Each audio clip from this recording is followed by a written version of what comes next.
All right. So this is your first album in 4 years. Yeah. It's been a little bit of a while, but you've released this EP. But what can fans who maybe haven't had a chance to hear the EP yet expect from this album?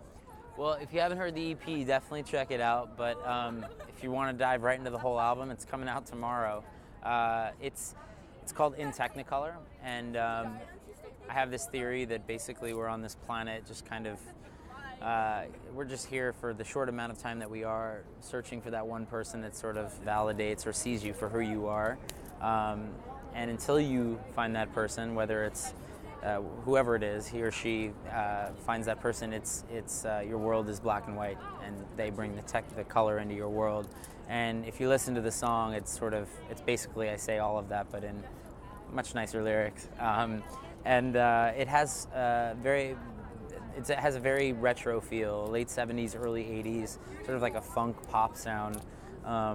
If you listen to like Kool and the Gang or Cameo or Prince, those were big influences for this album, and I listened to a lot of those records when making this album. So very excited about it, and definitely my proudest musical achievement.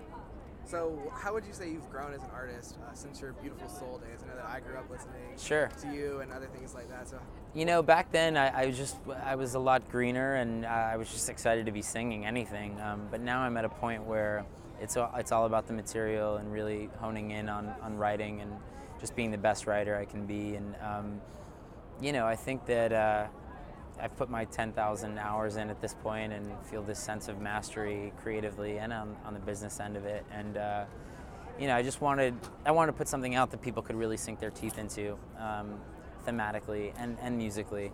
And this album, I think, is very concise and consistent and cohesive from one track to the next. And I think that's the biggest difference from this album than some of my previous albums, which had some big hits in it on them in the past. But I worked with a bunch of producers, so it kind of, going back and listening to them, the album sometimes can feel a little inconsistent. Where I feel this album is,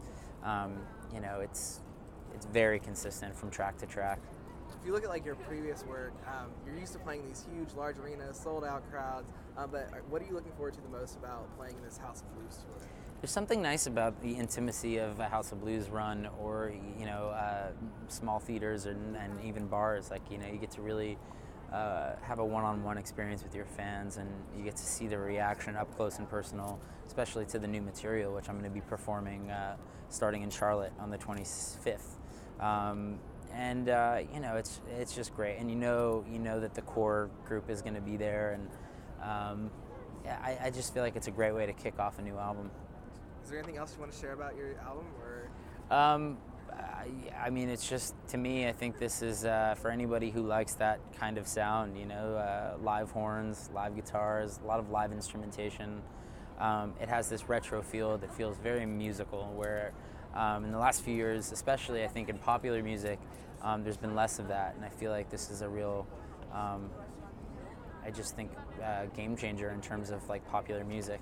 Because you've seen like the rise of like EDM, and like everyone's all And about and there's something great to say about EDM, and it definitely has its place. But this album in Technicolor gets back to the root of music, and especially from that time. Well, thank you so much. Cool, Jesse. man. Thank you so much. Good Appreciate luck. it. Thanks. Have fun in Charlotte. All right.